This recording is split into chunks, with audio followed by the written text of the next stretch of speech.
Following Jeff Teague and Cheryl Miller's harsh criticism of Wilson's audacious claim about beating NBA players, basketball fans are ecstatic. The fallout is utter pandemonium in the world of basketball. Jeff Teague is under fire this week for comments made on his podcast about Angel Reese and Ajawilson. Hey everyone, today we're going to get into a hot basketball drama that will rock the entire sports world. Wilson made a daring assertion that got everyone talking, but Jeff Teague and Cheryl Miller interrupted with some harsh realities that completely changed the course of events. Doesn't make the statement false, and the reason why this statement has to be made is because of idiots like the Ajawilson fanbase.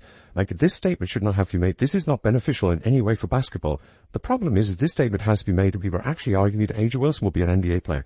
Ajawilson not only wouldn't be an NBA player, Ajawilson would not make any Division I. Let's dissect this. The narrative from the beginning, since it's crazy WNBA superstar Wilson, who has received numerous MVP awards, championship rings, and All-Star nominations, joined NBA player Josh Hart on a podcast.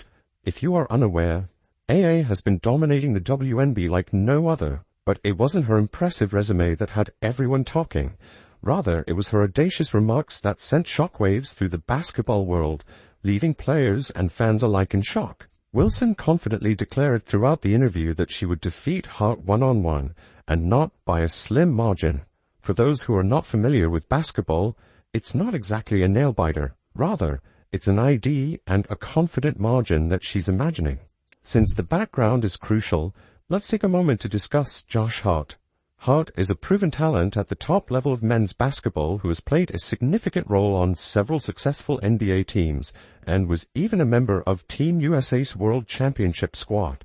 You would not get 11 points against Josh Hart if you played 200. It's not a knock on Ajawilson. Josh Hart was a really good NBA player. Josh Hart was a starting five member on a USA World Championship team. Josh Hart would literally, first step, low by Ajawilson, jump in the air, and if there's no contact, dunk it, or if there is enough contact, he'd be high enough that's an open layup every single time. Ajawilson would put the ball on the floor, Josh Hart would tip it. Ajawilson, the only way she wouldn't get the ball stolen every single time she dribbled it in front of Josh Hart is you tried to back down Josh Hart. And Josh Hart would. Hart's response to Wilson's audacious assertion was priceless. He laughed out loud, not in jest, but as though he couldn't believe what he had just heard. However, things quickly heated up when Wilson fixed him with her unwavering gaze and said, "Don't piss me off," making it obvious that she was taking the statement very seriously. The tale then took an unexpected turn when Jeff Teague, a former NBA All-Star with extensive understanding of the sport, decided it was time to correct the record. He revealed some shocking facts that left everyone speechless, with jaws dropping to the ground. It's simple biology, especially in a sport where it really matters like basketball. But obviously Jeff Teague people are attacking Jeff Teague, and this is people. Although it seemed harsh, Teague's retort went beyond Wilson's audacious assertion and ignited a larger discussion about the stark talent difference between NBA and WNBA players. He said with confidence that Wilson couldn't defeat any NBA player, not even a man at the end of the bench. Teague provided some enlightening analysis to support it, explaining the depth of the men's basketball talent pool is demonstrated by the fact that the majority of NBA bench players, who hardly ever play, were dominant forces in high school and college. These players routinely scored 40 points per game in high school and still averaged 20 in college, demonstrating how fierce the competition is. People are actually arguing that Ajawilson will be an NBA player.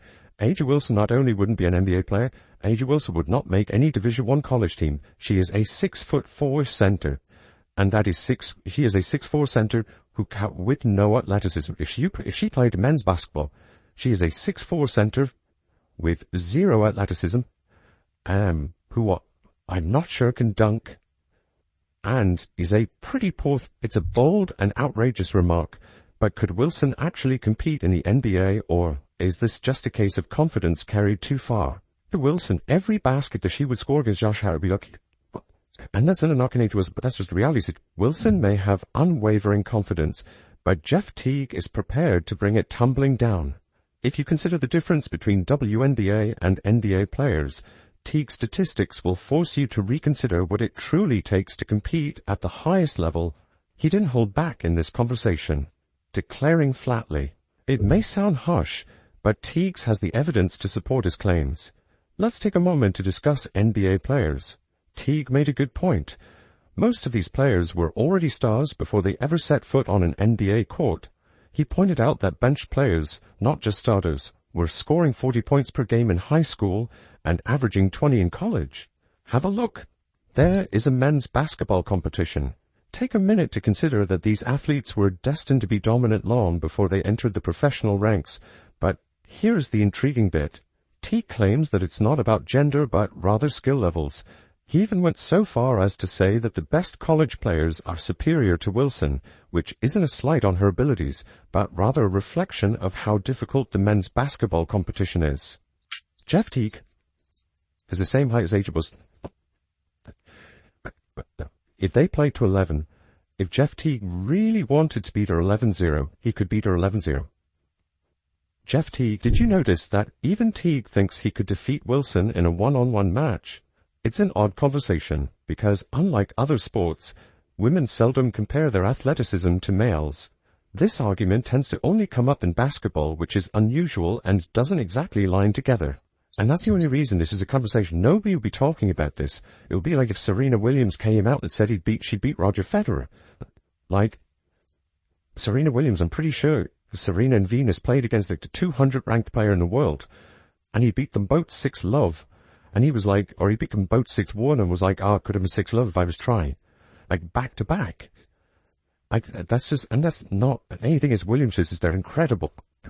It's like McEnroe, when McEnroe got shunned for saying Serena Williams would be the 600 best male tennis player. Well, it's a fact. And that's not saying Serena Williams isn't one of the greatest tennis players of all time, because she is. But like, we gotta stop lying about sports to her. You won't believe what happened next. For a moment, another WNBA superstar had such a harsh reality check that it sent her rushing to the kitchen. It wasn't even against an NBA player. Rather, it was her high school freshman brother. You've heard of Cheryl Miller, right? She was a basketball beast, with some even claiming that she was better than Wilson. Her numbers were incredible. She led her team to 2 NCAA titles, dominated college basketball, and collected awards as if they were becoming obsolete. This is where the situation becomes even more intriguing.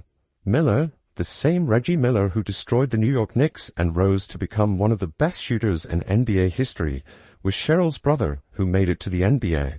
Confident that she can defeat her younger brother's major error, Cheryl chooses to challenge Reggie to a one-on-one game.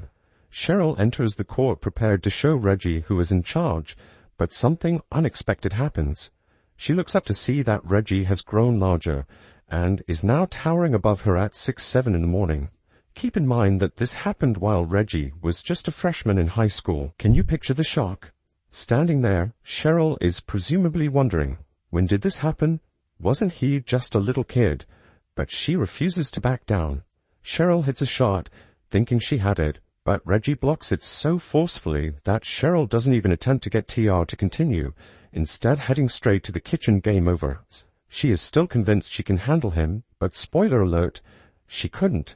What follows next becomes a family legend. This story really puts things in perspective, doesn't it? It shows how big the gap can be between men's and women's basketball, even at the highest levels. It's not about skill. Cheryl had skills for days, but rather the raw physical differences that come into play. So the next time you hear someone talk about WNBA players competing against NBA players, remember Cheryl Miller's kitchen retreat. It's a reality check that even the best women's players have faced the WNBA, and while the WNBA has a height of a point guard. She is a point guard who plays center, who isn't an elite shooter, and can't guard on the perimeter, wouldn't be able to guard on the perimeter, wouldn't be able to guard in the post, any level of men's basketball. Like, she would be a D3 rotation player if she was in the men's. And by the way, I think age is one of the greatest of all time. But that's the reality to say that she would be a bench player at a bad def. Wilson's height of 6 feet 4 inches makes her a center in the WNBA, but in men's basketball, that is considered guard size. Imagine Wilson trying to guard a 70 center. Additionally, there are basic skills required in men's college basketball, such as dunking, which Wilson cannot do. Additionally, her three-point shooting isn't very good, which is a major problem in men's college basketball, where players shoot threes better than in the WNBA. You could argue that AA is extremely skilled, and she is, but men's basketball plays at a completely different level. Some players in Ireland's second-tier league could likely defeat Wilson one-on-one. This isn't a reflection on her skill, but rather a testament to the athleticism in men's basketball.